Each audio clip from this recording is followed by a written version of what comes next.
हाय नमस्कार, क्या हाल चाल सभी बने बने। और क्या कुछ चल रहा है लॉकडाउन में। वेल, दिस इज़ आरजे फिज़ा और आज मैं आपके साथ लेकर आने वाली हूँ एक बहुत ही उम्दा कलाकार, हमारे क्राइम पेट्रोल और एनटीवी में जो आप देखते थे सावधान इंडिया, और भी कई serials and short movies and आप बोल सकते हैं प्ले के एक वर्सेटाइल एक्टर हमारे साथ होने वाले हैं। और क्राइम पेट्रोल सभी देखते हैं, सावधान इंडिया सभी देखते हैं, और स्पेशली वो पुलिस इंस्पेक्टर को बड़ा ही पसंद करते थे। तो मैंने सोचा क्यों ना चिट चैट विद फिजा में उन्हीं को लाया जाए और आप लोगों से रूबरू कराया जाए। तो बहुत ही जल्द आज हमारे साथ होने वाले हैं the fame of Savdhaan India and Crime Patrol and many other series, Mr Yogesh Parihar. तो बस उनके आने का इंतज़ार है, फिर हम आपकी और मेरी बातचीत चिट चैट विद फिजा में स्टार्ट करेंगे। सो आई रियली होप कि आप फटाफट से आ जाइए इन दी first season of Chit Chat with Fiza, and the special guest is Mr. Yogesh Parihar. Yes.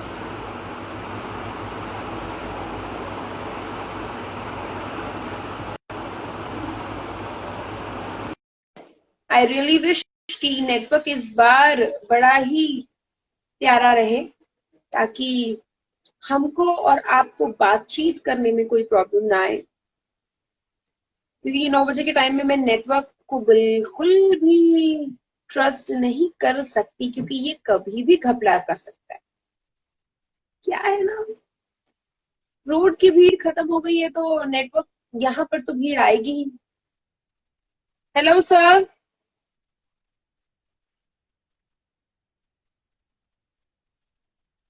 Hello sir, आपका नेटवर्क थोड़ा शायद खराब है। आप थोड़ा बाहर आ जाएंगे क्या? आपकी आवाज नहीं सुनाई दे रही है। हेलो हेलो, अभी मेरी आवाज आ रही है? आवाज आ रही है, वीडियो नहीं आ रही है सर। आ, वीडियो नहीं आ रही है। नहीं, वीडियो पूरी ब्लर्ड है आपकी।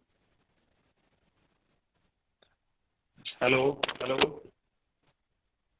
यस, आपकी आवाज क्लियर है, वीडियो पूरी ब्लर्ड है। वीडियो कैसे है? मैं आपको देख पा रहा हूँ। जी। और इनफैक्ट मैं अपने आप को भी देख पा रहा हूँ। नहीं, मैं आपको देख जरूर पा रही हूँ, पर आपकी वीडियो थोड़ी ब्लर्ड आ रही है। ओके, सो एक्चुअल में नेटवर्क तो एकदम सही आ रहा है। हाँ, नेटवर्क तो शायद सही है। चलिए अपन स्टार्ट तो करते हैं, नेटवर्क भी ठीक हो जाए। बिल्कुल बिल्कुल बिल्कुल। Yes. So, guys, here we have the special guest of season one Chit Chat with Fiza, presented by Bilaspur Magazine. So, sir, hello, कैसे हैं आप? मैं एकदम बढ़िया हूँ जी, एकदम फर्स्ट क्लास हूँ। आप बताइए, आप कैसे हैं? मैं भी एकदम हमेशा की तरह ब्यूटीफुल और बिंदास, मस्त, सॉलिड। आपको देखकर भी लग रहा है कि आप एकदम जो है बिंदास हैं, एकदम अच्छी हैं। सो देखकर भी लग रहा है। गुड। वेल सर, कभी आपने ऐसा नहीं सोचा कि इतने सारे कैरेक्टर आपने किए हैं क्राइम पेट्रोल में एंड सावधान इंडिया में, और सभी इंस्पेक्टर के थे, पुलिस डिपार्टमेंट से जुड़े हुए थे, तो कभी ऐसा नहीं लगा कि रियल लाइफ में भी आपको वो किरदार निभाना चाहिए, वो जॉब में जाना चाहिए? अगर मैं जॉब में चला जाता तो फिर मैं एक्टर नहीं होता। हाँ, ये भी है। क्योंकि जब मुझे ये कैरेक्टर ऑफर हुआ था, जब क्राइम पेट्रोल ऑफर हुआ था, सो स्टार्टिंग में मैंने कैरेक्टर रोल्स किए थे। लेकिन मैंने 2 एपिसोड किए थे जिसमें मैं एक बीएसएफ ऑफिसर का रोल मैंने किया था। उसके बाद में बाजीराव मस्तानी फिल्म आ रही थी जिसके प्रमोशन के लिए एक एपिसोड शूट हो रहा था जिसको रणवीर सिंह होस्ट कर रहे थे। सो उसमें मैं क्राइम ब्रांच ऑफिसर खान की जो है मैंने भूमिका निभाई थी। जी। सो जब ये 2 मैंने भूमिका निभाई तो प्रोड्यूसर्स को लगा कि चलो यार, इनको कॉप में ट्राई किया जाए। सो जिस तरीके से ये क्राइम ब्रांच ऑफिसर और बीएसएफ ऑफिसर का इन्होंने कैरेक्टर प्ले किया है और अच्छे रिव्यूज मिले हैं, काम इनका अच्छा लगा है, सो इनको कॉप में ट्राई करते हैं। कॉप में ओह। ट्राई किया और सोनी चैनल से ओके हुआ, देन जो है फिर करते रहे। फैमिली बहुत खुश होती है। इनफैक्ट मेरी सिस्टर जो है मुझे कई बार कहती है कि भैया आप जो है असली जो है पुलिस इंस्पेक्टर बन जाइए और जो है रियल वाली जो है वर्दी पहन लीजिए। तो मैंने कहा नहीं, आप मुझे टीवी में देखिए और उसी में खुश रहिए। ऐसा वेल है। सर, लॉकडाउन कैसा जा रहा है? मतलब अब तो अनलॉकिंग 1.0 आ गया है। 4.0 तक का जो लॉकडाउन था, 1.0 से 4.0 तक का लॉकडाउन, क्या कुछ किया आपने? कौन सी पुरानी यादें ताजा की? कौन सी ऐसी पुरानी आदतें थी, या कौन सी ऐसी पुरानी हैबिट, हॉबी, या कोई ऐसा गेम जो आपने खेला हो, कुकिंग की हो घर पे, कुछ ऐसा? आ, मैं ये लॉकडाउन जब जब ये शुरू हुआ था तब तो ऐसा लगा था कि चलो शायद 7-8 दिन में, 8-10 दिन में खत्म हो जाएगा और फिर से हम सब अपने काम पे जो है लग जाएंगे।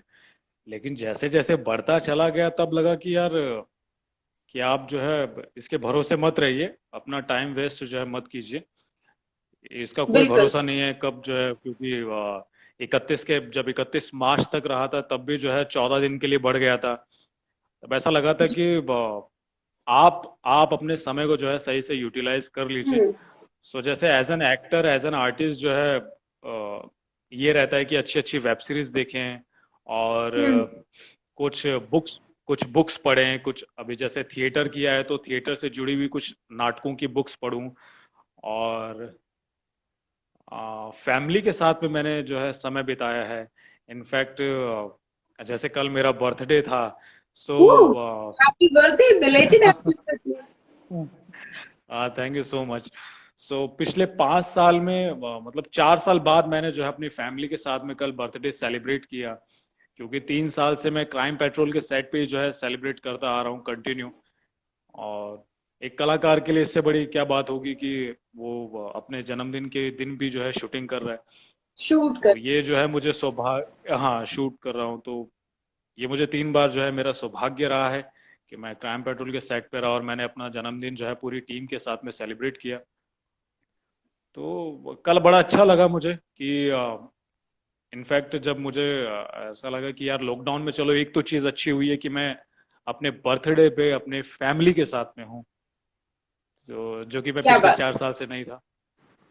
तो वेब सीरीज पढ़ी, नाटक देखे और सोशल मीडिया जो है जिसपे मैं बहुत कम जो है समय बिताता हूँ तो उस पर थोड़ा सा जो है एक्टिव रहा।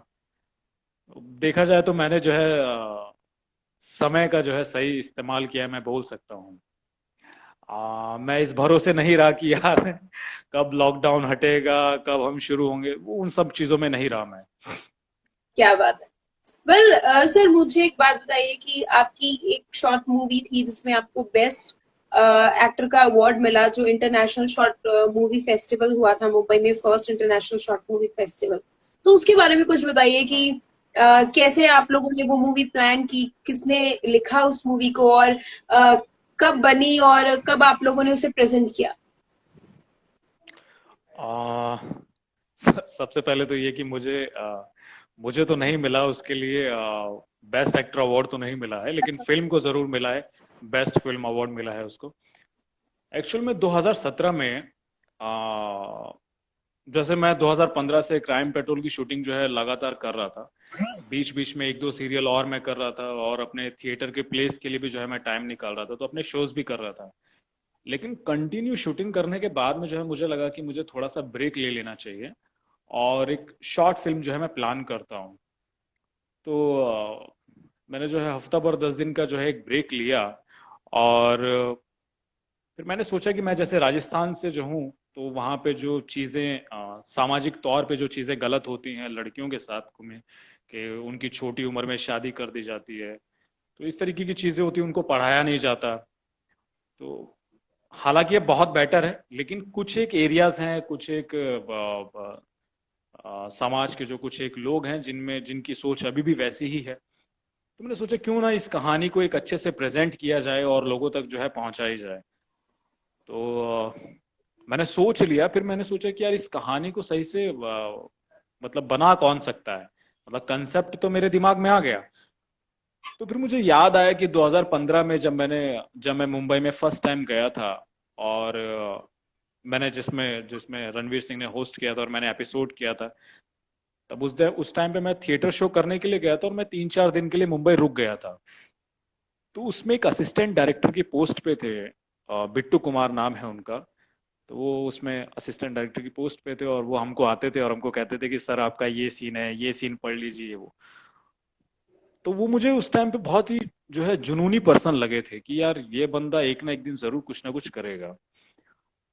सो 2017 में फिर मुझे वही हुआ कि मैंने कहा चलो मैं ये कहानी जो है उसके साथ में शेयर करता हूँ। देन जो है फिर हम मिले, हमने एक मीटिंग प्लान की और मैंने उनको जो है कंसेप्ट बताया। तो मुझे लगा था कि मैंने बता बता दिया, फिर मुझे लगा था कि शायद इस प्रोसेस में जो है महीना 1.5 महीना चला जाएगा। लेकिन 3 दिन बाद में मैं अपनी शूटिंग पे था और मुझे जो है इवनिंग में कॉल आता है कि योगेश भाई कहाँ हो आप। मैंने कहा मैं शूटिंग पे हूँ। तो बोले फिर कब तक फ्री होगे। मैंने कहा कल मेरा जो है इस स्टोरी का लास्ट डे शूट है, उसके बाद फ्री हूँ। तो बोले ठीक है आप फ्री हो जाइए, मैं आपको कहानी सुनाता हूँ, स्क्रिप्ट रेडी कर ली है। मैंने कहा क्या बात कर रहे हो, स्क्रिप्ट रेडी कर ली। बोले हाँ मैंने स्क्रिप्ट रेडी कर ली है, आप फ्री हो जाओ तो मैं आपको सुनाता हूँ। तो जो है मुंबई के अंधेरी के अंदर जो इन्फिनिटी मॉल है जहाँ पे हमने वहाँ मिले और मिलने के बाद में जो है मैंने स्क्रिप्ट सुनी और मुझे बहुत अच्छी लगी। फिर सोचा कि थोड़ा जो है आराम से प्लान करेंगे कि कैसे क्या शूटिंग होगी, कौन कौन एक्टर्स जो है इसमें रहेंगे। मैं चाहता था कि थोड़ा सा टाइम लेके जो है एक अच्छी चीज बनाए। लेकिन फिर उन्होंने कहा कि यार कि योगेश भाई क्या है ना कि चीज है एकदम गर्मा गर्म वाली चीज हो गई है, माहौल एकदम गर्म हो गया है। मैंने स्क्रिप्ट लिख दिया है, मैं एकदम जोश में आ गया हूँ। तो मैं चाहता हूँ कि इसको जो है ना हम अब बना ही डालें। ज्यादा जो है इंतजार करेंगे तो फिर जो है ना तुरंत कर। हमारा वो, हाँ तो वो एनर्जी जो बनी हुई है ना अभी, वो शायद ब्रेक हो जाएगी। मैंने कहा नहीं जी। यार मेरे साथ में ऐसा नहीं है, मैं मैं आराम से करूंगा, मेरी एनर्जी तब भी वही रहेगी और अभी भी वही है। फिर इनफैक्ट थोड़े दिन में जो है ना, फिर एक होता है ना कि जब एक कड़ी से कड़ी जुड़ने लगती है कि चलो लोकेशन फाइनल हो गई, एक्टर्स फाइनल हो गए, तो वो कड़ी से कड़ी जुड़ती गई तो हमको भी ये कॉन्फिडेंस मिलता गया। फिर हमने जो है ना, फिर हमने दोबारा एक मीटिंग की थी और दोबारा मीटिंग में ऐसा हुआ था कि हमने टिकट ही बुक कर दी जयपुर की। कि चलो यार जयपुर चलते हैं, अब टिकट बुक हो गई, अब शूटिंग करेंगे। तो फिर हम जयपुर आए और हमने जो है शूटिंग की। और उस टाइम पे और मतलब जब वो बन के जब तैयार हुई तो मुझे सच बताऊं तो मुझे यकीन नहीं था कि एक इतनी अच्छी फिल्म बन जाएगी। हमारी मेहनत जो है वो सही से इस तरीके से काम आ जाएगी। लेकिन फिल्म अच्छी बनी। फिर उसके बाद में वो फेस्टिवल्स में जो है सेलेक्ट हुई, स्क्रीनिंग हुई उसकी, लोगों ने पसंद की, अच्छे व्यूज मिले। तो लगा कि कहीं ना कहीं जो है हमारी मेहनत जो है सही चली गई।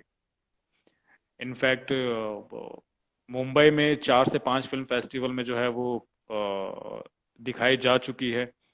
और अभी ऐसा है कि जिस भी फेस्टिवल में जाती है किसी ना किसी कैटेगरी में जो है उसको अवार्ड दिया जाता है। सो इतने मशक्कतों के बाद और इतनी सोच विचार के बाद जब वो मूवी बनी तो फाइनली उसे मिलना तो था ही अवार्ड। मतलब जिस तरीके से आप लोगों ने पहले विचार विमर्श किए, जितना आप लोगों ने ठहराव से काम किया, फिर जितने जल्दी टिकट बुक हुई।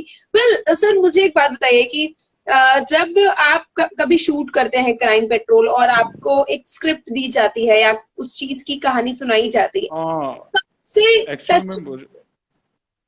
मुझे मुझे मुझे जो है आपकी आवाज जो है वो क्लियर नहीं आ रही है। हेलो। Hello hello. अब आ रही है? अब आ रही है आवाज clear?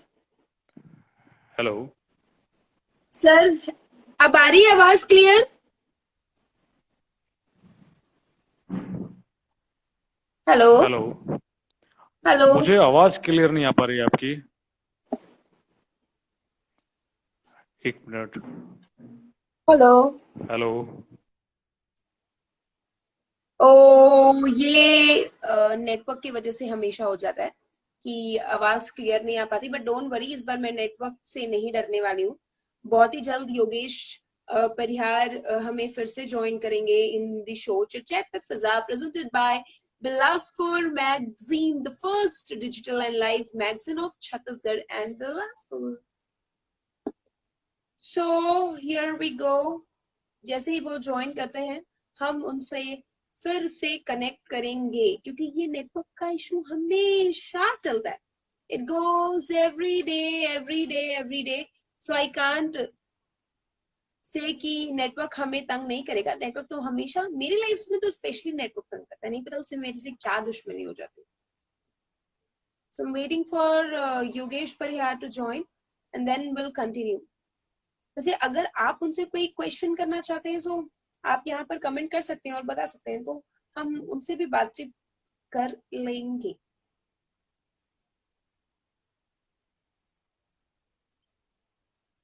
Soon he'll be joining us and then we'll continue उनसे जो बातचीत चल रही थी। और मेरा नेक्स्ट क्वेश्चन, चलो मैं आप लोगों को बता देती हूँ, नेक्स्ट क्वेश्चन मेरा ये होने वाला है कि आज तक उन्होंने जितने भी एपिसोड्स किए हैं क्राइम पेट्रोल एंड सावधान इंडिया के, तो सबसे टचेबल स्टोरी कौन सी थी उनके लिए? यस, तो ये मेरा सेकंड क्वेश्चन उनसे होने वाला है, नेक्स्ट क्वेश्चन उनसे होने वाला है। सो आई रियली विश कि वो आ जाएं और फिर हम उनके साथ ज्वाइन करते हैं। यस, तो उन्हें मैंने कनेक्ट किया है और बहुत ही जल्द, आई होप ये नेटवर्क इशू ना करे और हम। आ रही है मेरी आवाज सर? Hello hello. हेलो हाँ जी, हाँ जी। हाँ, अब सर, आ रही मेरी है, अब आ आवाज रही आ है। रही है? अब आ रही है हाँ, अभी आ रही है। सर? अभी आ मेरा रही है, ये अभी आ रही क्वेश्चन था हाँ, मेरा ये क्वेश्चन था आपसे कि अभी तक आपने जितने भी सावधान इंडिया एंड क्राइम पेट्रोल के जितने भी एपिसोड्स किए हैं, मोर देन 150 एपिसोड्स आपने किए हैं, सो उनमें से एक स्टोरी जो आपके दिल के बहुत करीब है। मतलब मैं कि एक बार फिर से कि मैंने, हाँ, एपिसोड्स के क्राइम पेट्रोल के उसमें है।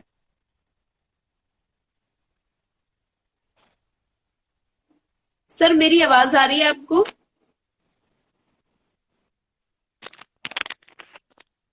Hello, hello. टेक्निकली कुछ प्रॉब्लम हो रहा है, ठीक है। Sir, hello. मेरी आवाज आ रही है आपको?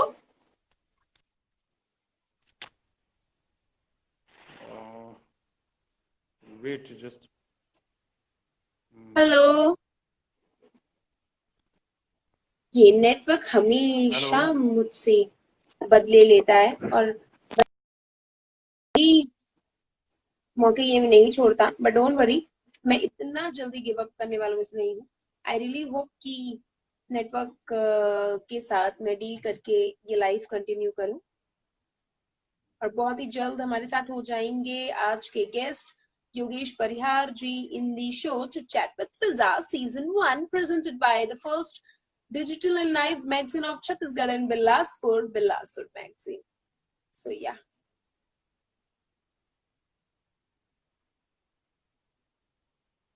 E-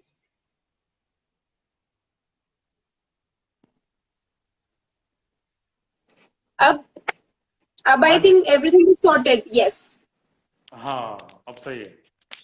yes.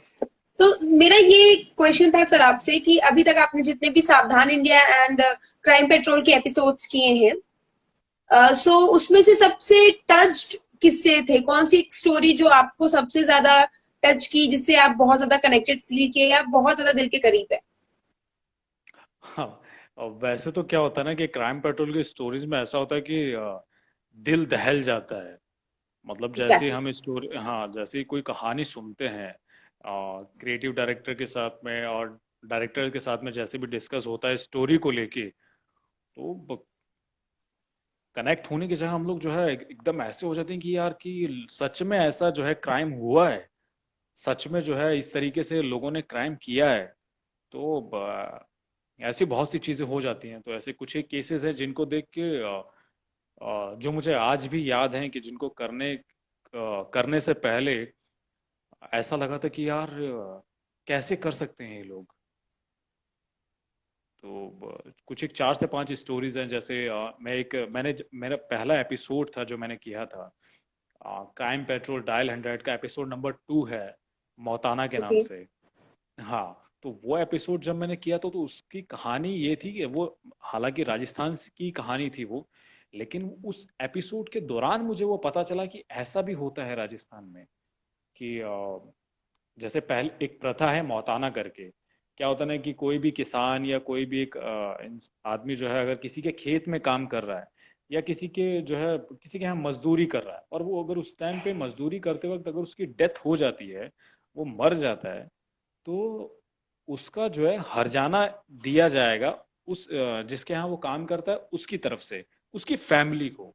ठीक है, पहले अच्छा। ये चीज, हाँ पहले ये चीज ठीक थी, लेकिन धीरे धीरे क्या हुआ ना कि इस चीज का जो है लोगों ने फायदा उठाना शुरू कर दिया कि मतलब फैमिली को तो हर्जाना मिलेगा ही मिलेगा, इनफैक्ट गांव के जितने लोग हैं उन सबको उनको हर्जाना भी। दिया जाएगा, उनको भी ओके। मिलेगा। और जब तक हर्जाना नहीं मिल जाता, उसकी लाश जो है उसका जो है क्रियाक्रम नहीं किया जाएगा। अच्छा। हाँ, उसका जो है क्रियाक्रम नहीं किया जाएगा अगर उसने फांसी लगाकर जो है अगर अपना मर गया है। और इनफैक्ट कुछ तो ऐसा होता था कि कुछ लोग तो इसको जो है चला के मर जाते थे कि यार चलो एक काम करते हैं कि जो है सुसाइड कर लेते हैं इसी के खेत में, और जो है इसकी वजह से घर वालों को पैसा मिल जाएगा तो उनकी जो है जिंदगी सफल हो जाएगी। तो एक प्रथा थी, सही तरीके से बनाई गई थी, लेकिन उसका मिसयूज होने लगा था। तो वो जो है सोच के मैं बहुत हैरान हो गया था, वो एपिसोड करते वक्त मैं बहुत हैरान हो गया था कि ऐसा भी हो सकता है क्या कि एक इंसान की जो है लाश लटकी हुई है और उसका पैसा जब तक नहीं मिलेगा उसका क्रियाक्रम नहीं होगा। निम नहीं हो। तो बहुत सी स्टोरीज हैं जिनको देख के जो है ऐसा हो जाता है। वेल सर, ऐसा बोला जाता है, मतलब लोग जो ऑडियंस है वो कई बार ऐसा उनको लगता है कि क्राइम पेट्रोल या सावधान इंडिया में चीजें ओवर रेटेड होती हैं, ऐसा कुछ होता नहीं है एक्चुअल जितना उन लोग दिखाते हैं। तो आप मुझे बताइए कि आप तो शूट करते हैं, आप एक्टर हैं उस पर्टिकुलर सीरीज के, क्राइम पेट्रोल के एंड सावधान इंडिया के, तो कितना चेंज करते हैं स्क्रिप्ट को जब आपके पास स्क्रिप्ट आती है, या फिर जो आप लोगों को पता चलता है कि ये क्राइम हुआ है और आप लोगों को लगता है कि इस पे शूट होना चाहिए, ये लोगों तक जानी चाहिए, तो कितना चेंज होता है एक्चुअल कंडीशन से जो टीवी पे दिखाया जाता है उससे? देखिए एक जैसे कोई एक चीज आती है कि जब हम कभी टीवी पे कुछ चीज देखते हैं, या जैसे न्यूज चैनल में अगर किसी क्राइम को दिखाया जाता है तो उसके ऊपर अगर उसका कोई वीडियो नहीं होता या उसका जो है रियल जो है कुछ शूट नहीं होता कि इस इंसान को कैसे मारा गया है या किस तरीके से, तो ऊपर लिखा होता है नाट्य रूपांतरण, हाँ। कि ऐसा हुआ होगा, इस तरीके से किया है, इस तरीके से हुआ होगा। ठीक है, तो अभी जैसे अभी इंडस्ट्री है, ग्लैमर इंडस्ट्री है, फिल्म इंडस्ट्री है, ठीक है, केस जो ये आप बिल्कुल सही कह रहे हैं कि लोग जब जब कई बार एपिसोड देखते हैं तो वो भी कई बार ये सोचते हैं कि यार ऐसा थोड़ी ना हो सकता है या ऐसा थोड़ी ना हुआ होगा, लेकिन हम भूल जाते हैं कि ऐसे हो रहे हैं और इससे बदतर हो रहे हैं। ठीक है, जैसे कुछ एक स्टोरीज में आता है कि किसी मतलब छोटी सी लड़की के साथ में रेप हो गया और उसको जो है जला दिया, उसको मार दिया। अभी क्या हो रहा है? वही हो रहा है ना, और वही एग्जैक्टली। वो हुआ भी है।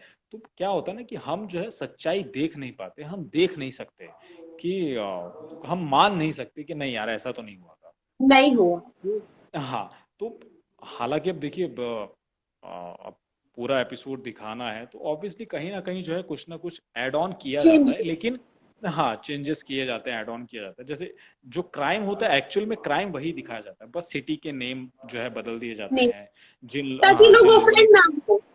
हाँ बिल्कुल, जिन लोगों ने क्राइम किया है उनके नेम बदल दिए जाते हैं, जबकि उन लोगों के पूरे जो है एक रिकॉर्ड जो है वो बाकायदा हमारी टीम जो है, प्रोडक्शन टीम, रिसर्च टीम जो रहती है उनके बाकायदा उनके पास होता है। ओके। तो सो हाँ सर, आप ये बताइए मुझे कि जब आप लोग इस टाइप की शूटिंग करते थे क्राइम पेट्रोल हाँ की, तो कभी ऐसा हुआ होगा कि आप शूट कर रहे हैं चीजों को और सडनली आपको लगा हो कि इतना खतरनाक केस, मतलब कई बार मैंने देखा है कि क्राइम पेट्रोल में दिखाया है कि जली हुई लाश फेंकी होती है, या फिर हाँ। रेप होता है, पुलिस पहुंचती है। सो ऐसा कुछ कभी हुआ हो जिसे आप सच में शूट कर रहे हो और आपने रो दिया हो, आपकी आंखों से आंसू आ गया होगा कि इतना दर्दनाक चीज हुई है हमारे इंडिया में लोगों? आपके पास मतलब उतना मजबूत दिल है जो इतना दर्दनाक मतलब क्राइम कर बैठते हैं ये लोग? आ, मतलब ऐसे तो इनफैक्ट मैं एक स्टोरी जो है जयपुर में शूट कर रहा था। एक एपिसोड की शूटिंग जयपुर में हो रही थी और मैं कर रहा था, और एसिड अटैक जो है एक उसके ऊपर एक एपिसोड बनाया जा रहा था। तो उससे पहले हालांकि मैंने ऐसा कभी देखा नहीं था, इनफैक्ट कोई पिक्चर्स भी नहीं देखी थी कभी, ना ही कुछ वीडियोस देखे थे कि अगर एसिड फेंक दिया जाए चेहरे पे तो चेहरा कैसा हो जाता है। तो तो हम एक स्टोरी कर रहे थे और उसमें मेरी बहुत ही जो है क्लोज फ्रेंड थी उस एपिसोड में, जो एक करेक्टर जो है प्ले कर रही थी जिस पे एसिड फेंक दिया जाता है। तो उसमें प्ले कर रही थी, और उसमें ऐसा था कि एक हॉस्पिटल में हम लोग शूटिंग कर रहे थे जयपुर में ही। हम लोग आराम से, हमारे जो है कुछ एक सीन थे जो बाहरी जो है हमारे किए जा रहे थे, उसके बाद में फिर अंदर का सीन था, हॉस्पिटल के अंदर का एक सीन था। तो हमें बुलाया, तब तक उसका मेकअप वगैरह करके जो है उसको जो एसिड अटैक होने के बाद में जो दिखता है फेस, वैसा कर दिया था। मैं गया और देख के मैं जो है मैं कंट्रोल नहीं कर पाया अपने आप को। और मैं एकदम जो है ना, ऐसा लग गया कि यार ये इसको क्या हो गया है। और इनफैक्ट वो जब सीन हो रहा था तो मुझे ऐसा लगा था कि यार ये सीन बस जल्दी से खत्म हो जाए। और क्योंकि मैं देख नहीं पा रहा था जिस तरीके से, इनफैक्ट जो मेकअप किया गया था, जिस मेकअप के थ्रू ये दिखाया गया था कि अगर एसिड फेंक दिया जाए तो चेहरा ऐसा हो जाता है। तो मैं बहुत डर गया था कि सीरियसली यार, कि अगर ऐसा हो जिन जाता पे तो बीतती है वो कैसे जी, करते होंगे? वो कैसे करते होंगे। और कि ये तो चलो कि आप जो है आए और आप जो है फेंक कर चले गए, आपने जो अपनी खुन्नस निकाल ली किसी भी तरीके से, लेकिन उसका क्या है जिसका चेहरा खराब हो गया। खराब हुआ। राइट। मैं लिटरली मैं जो है ना, मेरी सच में मैंने आंसू कंट्रोल किया, मैं देख नहीं पाया उस वक्त, ऐसा था। ये तो आपके प्रोफेशनल करियर से रिलेटेड बातें थी। अब आपसे थोड़ा बातें करते हैं related to your personal life. तो सबसे ज्यादा एक्टिंग के अलावा, थिएटर के अलावा, जो आप घर पे करना पसंद करते हो, घर का कोई काम जो आपको सबसे पसंद हो कि हाँ ये अगर योगेश जी को दिया जाए तो हाँ ही इज परफेक्ट, ये कर लेंगे या उनको बड़ा मजा आएगा करने में? आ, वैसे तो जो मेरे दोस्त जो हैं वो मुझे जो जानते हैं, उन वो हमेशा एक चीज कहते हैं कि यार योगेश, तुम यार जब भी कोई काम करते हो या तो तुम्हारा किसी काम में मन नहीं होता, और अगर मन होता है तो तुम जो है ना उसको एकदम परफेक्ट जो है काम कर दो। इनफैक्ट जैसे कि अगर घर में साफ सफाई करनी हो तो मैं मतलब इस तरीके से करता हूँ कि यार इसमें भी जो है ना एकदम मन लगा के कि नहीं, साफ सफाई कर रहे हैं तो चलो साफ सफाई अच्छे से की जाए, अच्छे से। जो एक, हाँ अच्छे से की जाए। इनफैक्ट कि लॉकडाउन से पहले जो है मैंने खाना बनाना सीखा। तो और वो भी ऐसे कि मेरी एक फ्रेंड है जिससे मैं जो है वीडियो कॉलिंग के जरिए, जब मुझे लगा उसकी एक्चुअली में क्या हुआ ना कि मुझे ऐसा लगा कि यार चलो खाना बनाना सीखना चाहिए, क्योंकि कभी भी जो है इसकी ज़रूरत पड़ सकती है। तो मैं अपनी फ्रेंड से बात करता था, उससे बोलता था कि यार ये कैसे बनेगा, ये कैसे बनेगी। तो वो मुझे वीडियो कॉलिंग के ज़रिए बताती गई और मैं जो है वैसे वैसे खाना बनाता गया। और क्या बात। अब जैसे क्या ना, मैंने उसके हाथ का खाना खाया तो ऐसा होता था कि मैं अपने हाथ का खाना बनाया खा रहा हूँ, लेकिन मुझे टेस्ट टेस्ट जो आ रहा है वो उसके खुद का खाने लग का आ रहा रहा है। हाँ, तो मुझे लगता था कि यार खाना, हालांकि मैं क्या होता है जब आप फर्स्ट टाइम खाना बनाते हैं कुछ भी करते हैं तो कुछ ना कुछ कमी रह जाती है, है। लेकिन रही नहीं, ऐसा लगा ही नहीं। तो ऐसा है कि हाँ, कि अगर मुझे कोई भी मैं काम करता हूँ तो उसमें मन लगा के ही करूंगा, बिना मन के नहीं करना, फिर चाहे वो ओके। घर का कोई भी काम क्यों ना हो।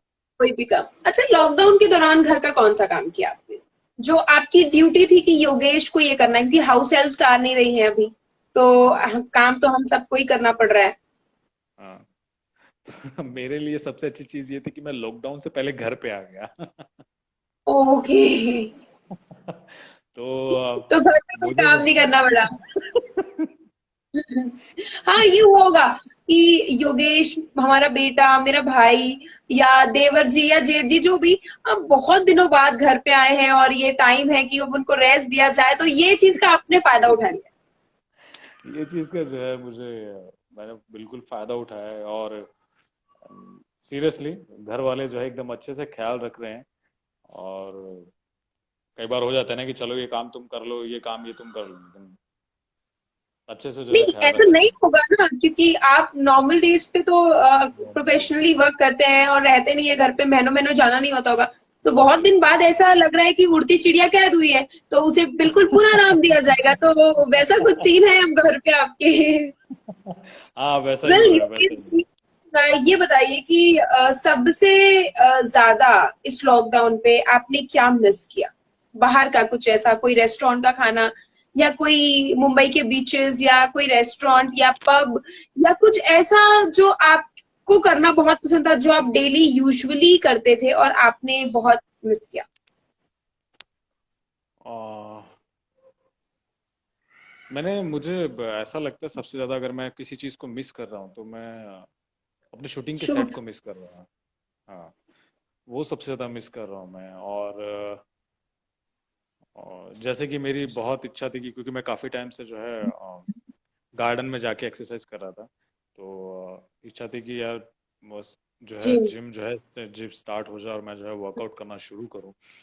क्योंकि इनफैक्ट मेरा यही था कि यार चलो लॉकडाउन रखा गया है ठीक है, लेकिन जिम तो ओपन कर दो यार, ताकि अपना जितना भी जो है सारा झोंक दे, हम जो है पसीना बहा दें। इनफैक्ट गुस्सा ही निकाल दे डंबल्स पे कि लॉकडाउन कब खुलेगा, कब खुलेगा, कब कब खुलेगा कब? खुलेगा। और उस मुझे, चक्कर में बॉडी बन जाए। हाँ, और अब लोगों का ऐसा हो गया है कि अब लोगों से रहा नहीं जा रहा है एक्चुअली कि कब खुलेगा। पर बात वही है ना कि जब तक लोग सतर्क नहीं होंगे, घर पे नहीं बैठेंगे, लॉकडाउन बढ़ता ही जाएगा। उसके लिए हाँ वो ना लॉकडाउन जिम्मेदार है, ना गवर्नमेंट जिम्मेदार है, ना कोई और जिम्मेदार है। जिम्मेदार तो हम ही हैं।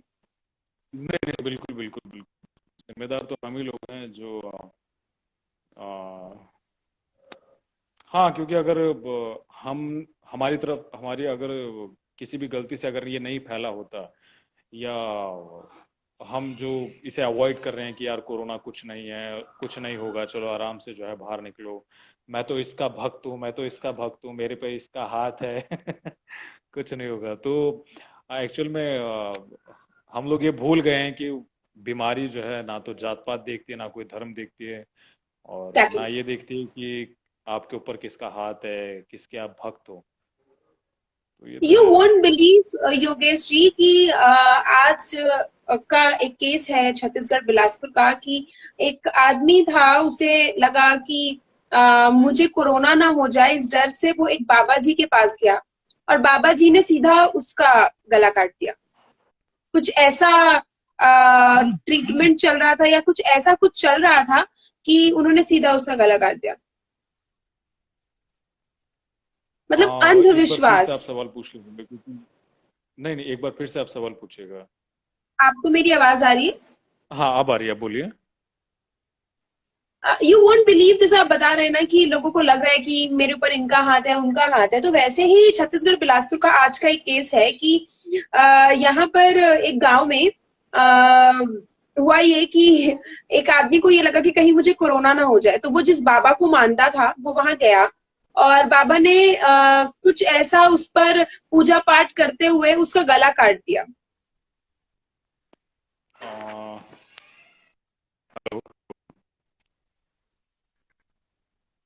सर, आवाज आ रही है मेरी, योगेश जी? हेलो फिर से। हेलो, अभी मेरी आवाज आ रही है आपको? आवाज हाँ, आपकी आ रही है, मेरी आ रही है आपको?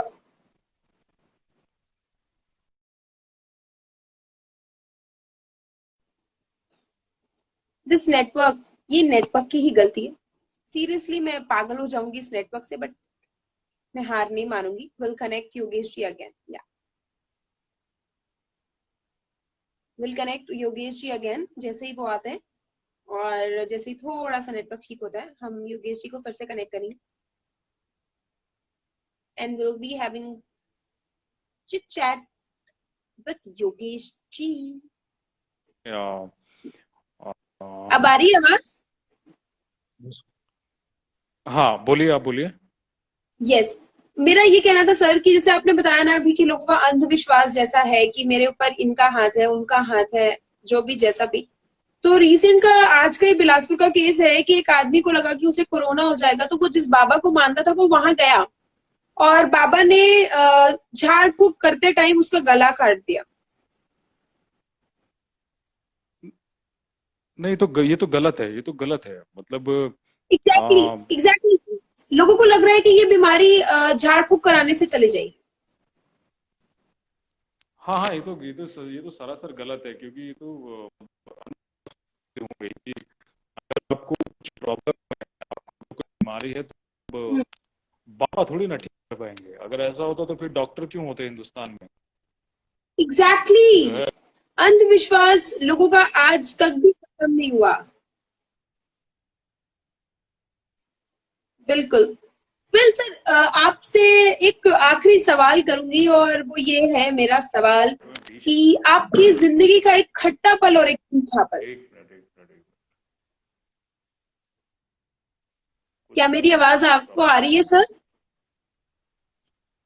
ये पता नहीं आज क्या चाहते हैं हमसे नेटवर्क वाले। हाँ जी, अभी आ रही है। हाँ।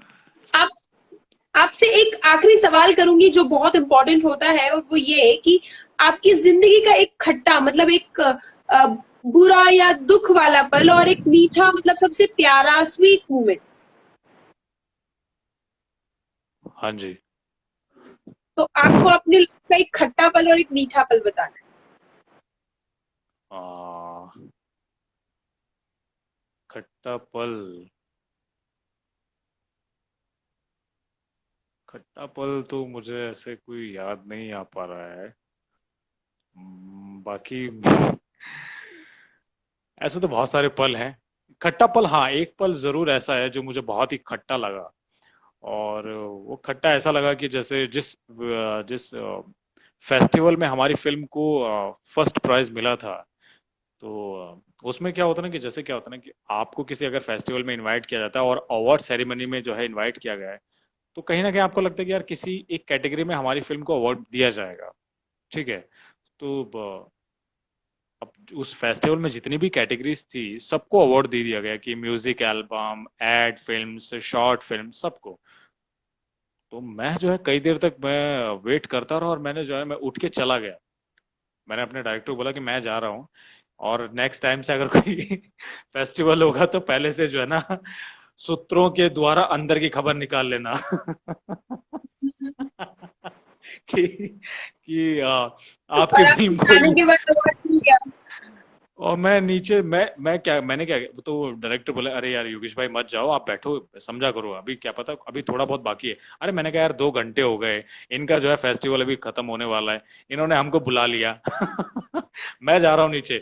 तो मैं अब वो ऊपर बैठा रहा, अब मैं नीचे चला गया, और मैं, मेरे कुछ फ्रेंड्स वगैरह भी जो है मैंने बुला लिए थे साथ में जो है, तो हम क्या कर रहे हैं, नीचे सेल्फी ले रहे हैं, फोटोज क्लिक कर रहे हैं।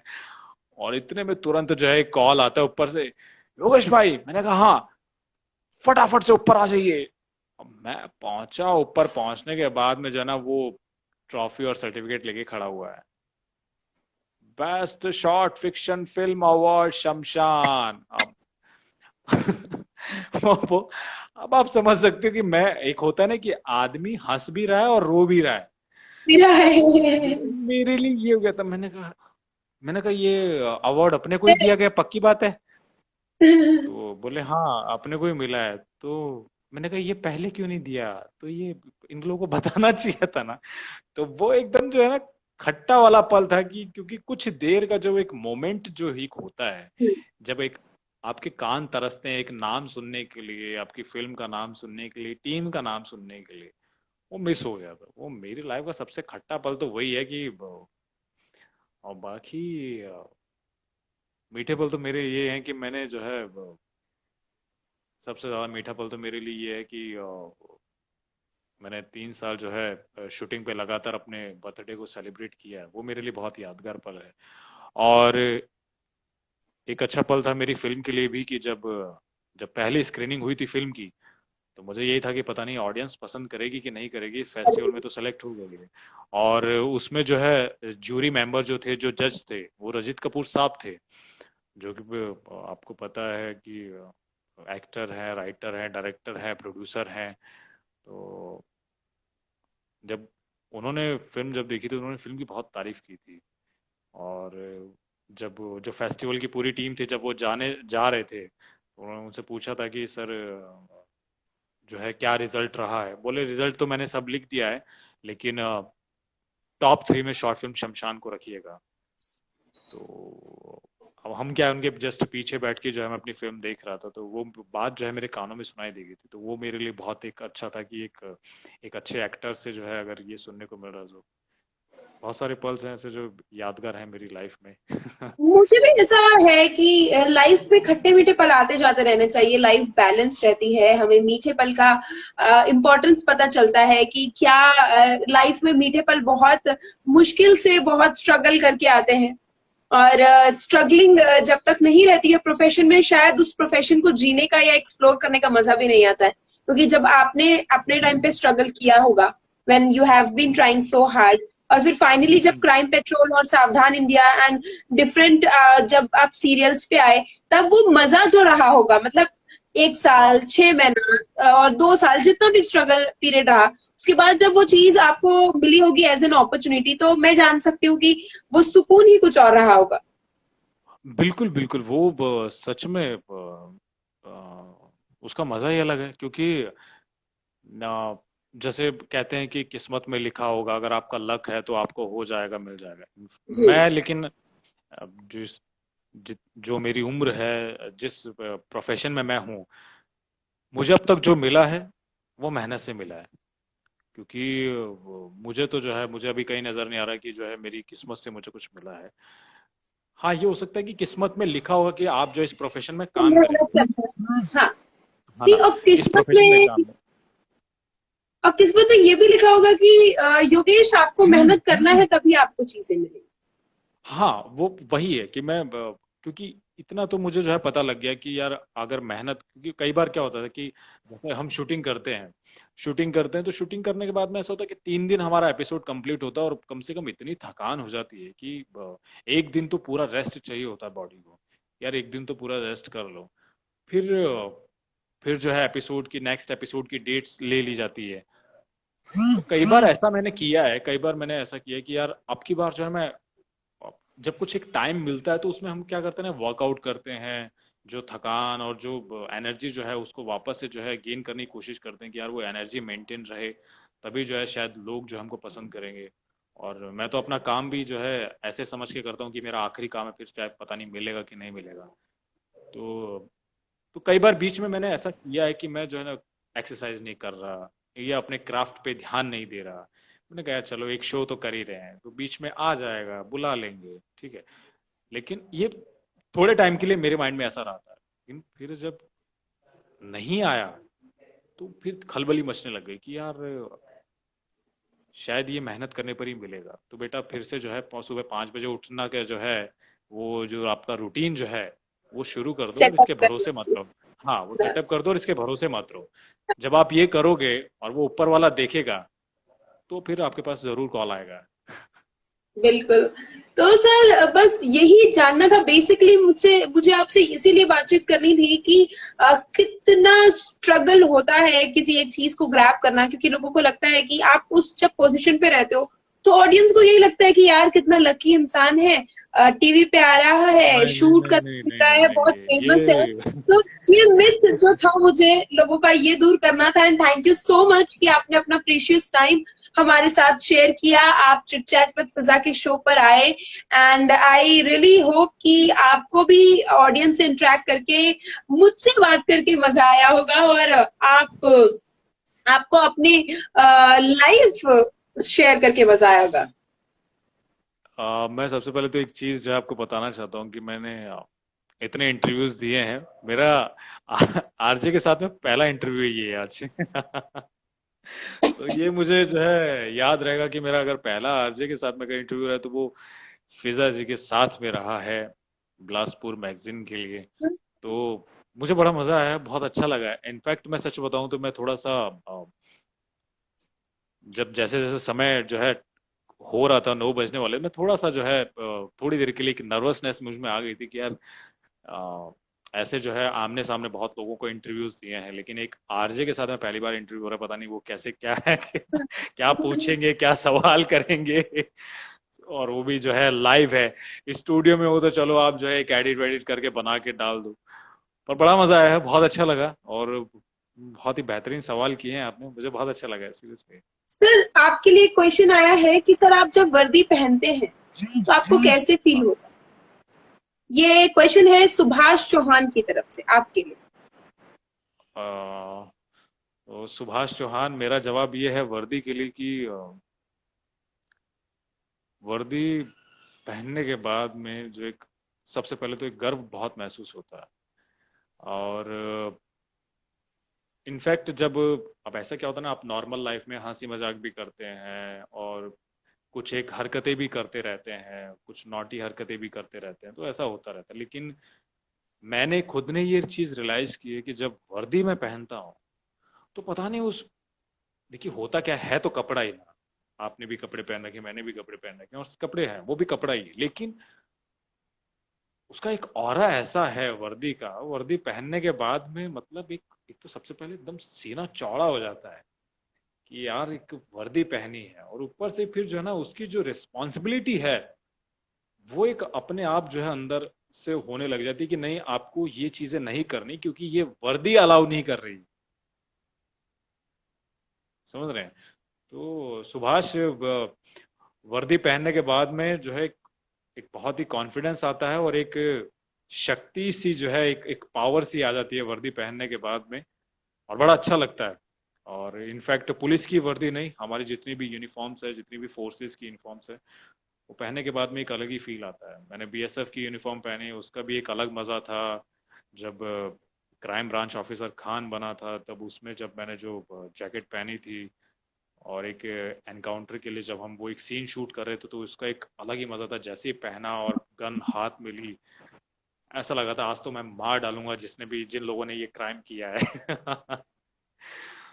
तो वर्दी का अपना एक है, उसकी एक डिग्निटी है जो पहनने के बाद में उसको मेंटेन करके रखना पड़ता है।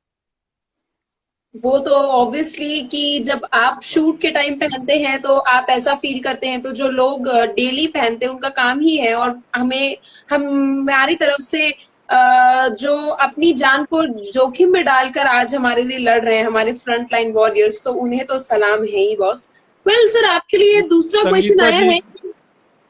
हाँ जब बताइए आप बताइए क्या सामने क्वेश्चन है। होते हैं कैमरे के, संगीता जी का है क्वेश्चन कि हेलो सर, नहीं सॉरी, ये क्वेश्चन आया है किनकी तरफ से, मैं शायद उनका नाम नहीं देख पा रही हूँ। किसी एक एक का संगीता क्वेश्चन का है। मैसेज है। हाँ, और एक ये और है किसी सर जी, की। आपका फेवरेट हाँ, सॉन्ग कौन सा है? सॉन्ग कौन सा सॉन्ग, हाँ राइट संगीता जी, आप थोड़ा सा इंतजार करिए क्योंकि सर से मैं बिल्कुल गाना गाना गवा कर ही उनको जाने दूंगी, पर फिलहाल कुछ क्वेश्चंस हैं जो मैं लेना चाहूंगी, बिल्कुल और मुझे बिल्कुल बहुत अच्छे लगे बिल्कुल कि बिल्कुल कैमरे के सामने बिल्कुल जब बिल्कुल। आते हैं आपको कैसा फील होता है? Hello hello. हेलो सर, आवाज आ रही है?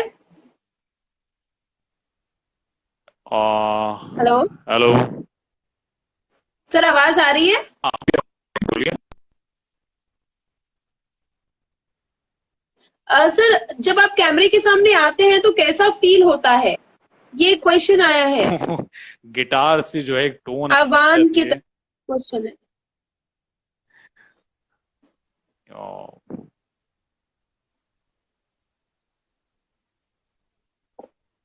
हेलो, आई गेस ये हेलो नेटवर्क हेलो। इतना परेशान। सर आवाज आ रही है? ये,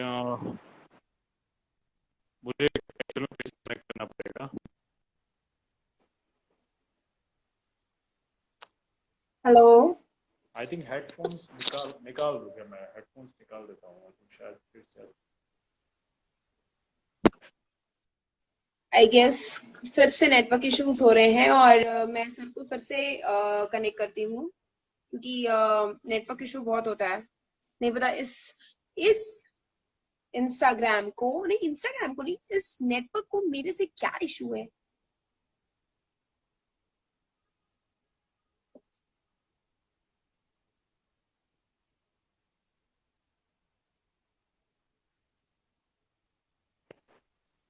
हाँ जी। Yes sir. हाँ जी, आपके क्या लिए सवाल है आवान की बताइए। तरफ से ये आपकी तरफ से आवान आपके लिए आवान की तरफ से ये क्वेश्चन है कि जब आप कैमरे के सामने आते हैं तो कैसा फील होता है? ये बड़ा नेटवर्क प्रॉब्लम क्यों इतना ऐसा हो रहा है। आवान का क्वेश्चन है आपके लिए। हेलो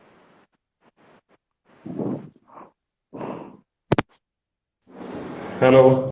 सर, आप मुझे सुन पा रहे? आप मुझे सुन पा रहे?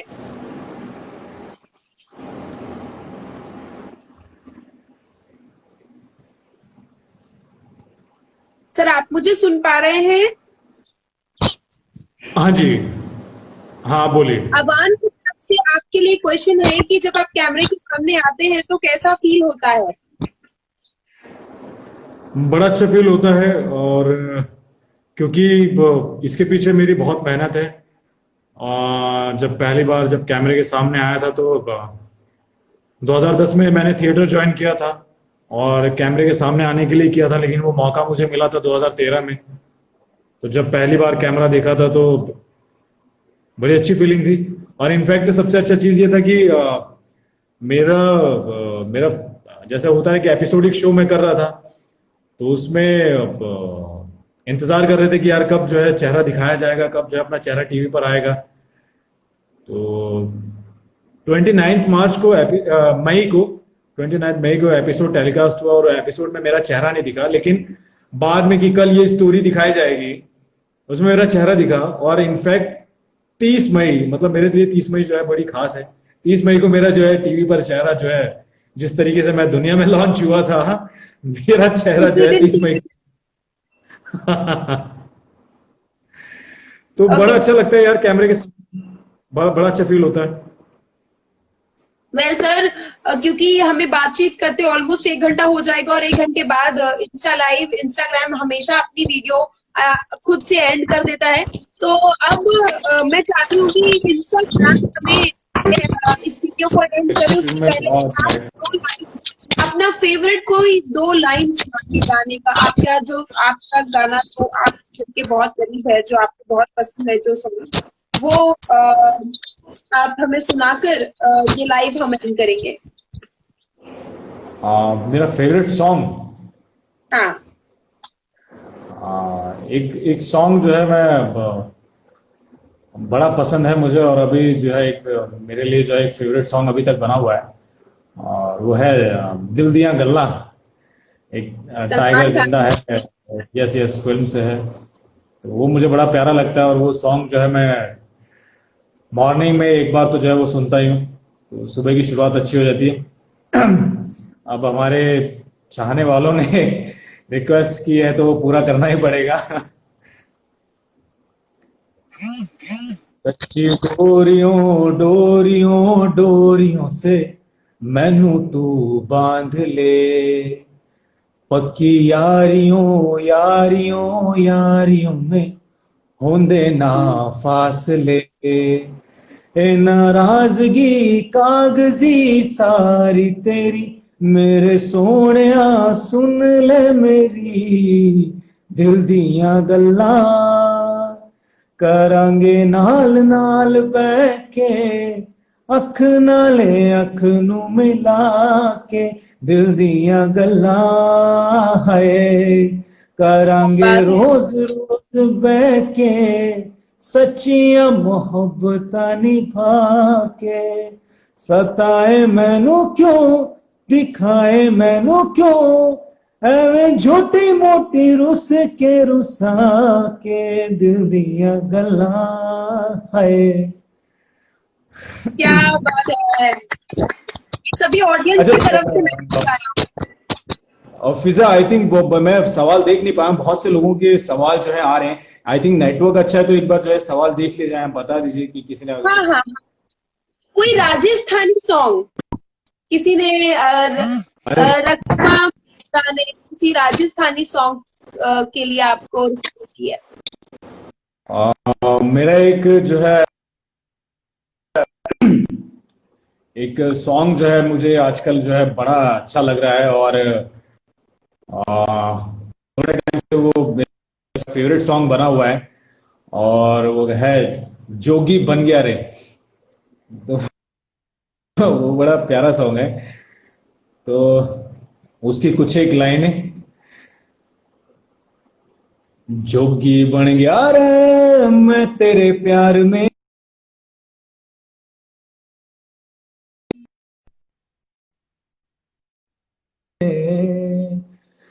दुनिया मने या लगे से पराई, बात मेरे या समझ ना आई रे पिया, रे पिया, पिया, रे पिया, जोगी बन गया रे मैं तेरे प्यार में, रोगी बन गया रे मैं तेरे प्यार में। Thank you so much, sir. Thank you so much. You really have got a very beautiful voice. मतलब मुझे तो ऐसा नहीं लग रहा है कि आप ट्रेंड नहीं है। तो क्या आपने कभी गाना सीखा है? नहीं, मैंने यार गाना नहीं सीखा है, बस ये सुर दिल से निकलते हैं। So, ये sir, सबके मन से और दिल से सुर thank you निकलते so हैं। much हमारे लिए गाना गाने के लिए, परफॉर्म करने के लिए, हमसे बातचीत करने के लिए। क्योंकि क्या है, ये इंस्टाग्राम की अजीब सी पॉलिसी है कि 1 घंटे बाद वो खुद ही लाइव वीडियो एंड कर देता है अपने आप। ओके ओके तो ओके। मैं चाहती हूँ कि आप अपने सभी फैंस को हाई कर दीजिए। मैं सभी का नाम ले लेती हूँ एक बार, ताकि उन्हें लगे कि फाइनली उन्होंने favourite actor, crime Patrol and सावधान इंडिया फेम से बातचीत की, इंस्पेक्टर साहब से बातचीत की और उसका नाम लिया गया। सो रकमा मिर्जा आज हमारे साथ थे, प्रियंका हमारे साथ थी, अवान हमारे साथ थे, संगीता जी हमारे साथ थी, प्रियांक हमारे साथ थे, और बाकी और भी आपके कई फैंस जो हमारे साथ हैं। मैं चाहती हूँ कि एक बार आप इसको अच्छे से हाई कर दीजिए। जितने भी लोगों ने जो हमें इस चिट चैट में देख रहे हैं विथ आरजे फिजा जी के साथ में, आप सभी लोगों को बहुत बहुत नमस्कार मेरा, और थैंक यू सो मच आपने ज्वाइन किया, और और आप सभी को हमेशा मस्त रहें, और कोरोना का जो ये माहौल बना हुआ है उसमें जो है थोड़ी सी सावधानी बरतें, और टेंशन मत लो यार, सब ठीक हो जाएगा। फिर से हम जो है हमारी जो जिंदगी जो पटरी पर थी फिर से पटरी पर आ जाएगी। बस मस्त रहो, और कोई, क्योंकि एंजॉइंग लाइफ और कोई ऑप्शन नहीं है। Thank you so much, sir, for this beautiful message, and thank you so much for joining us in the show Chit Chat with Fiza, presented by Bilaspur Magazine, the first digital live magazine of Chhattisgarh. And take care, stay safe, stay at home. तो वैसे भी घर का कुछ काम कर नहीं रहे तो आप बस आराम कीजिए। So much, thank you so much. मुझे बहुत अच्छा लगा और बात करके, और ये इंस्टा लाइव करके, और मैं इसको जो है मुझे हमेशा याद रहेगा कि मेरा आरजे इंटरेक्शन है वो फिजा जी के साथ है। सो बड़ा अच्छा लगा, थैंक यू सो मच। और जो जितने भी लोग आए उनको भी बहुत धन्यवाद। Thank you so much, sir. Take care.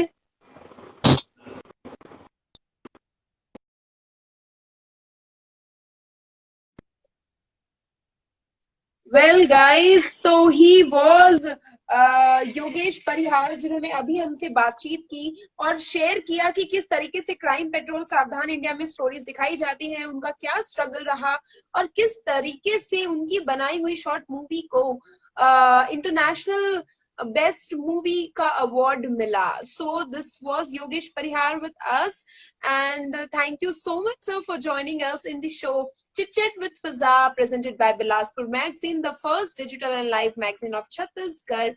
Thank you so much, guys. Take care, stay safe.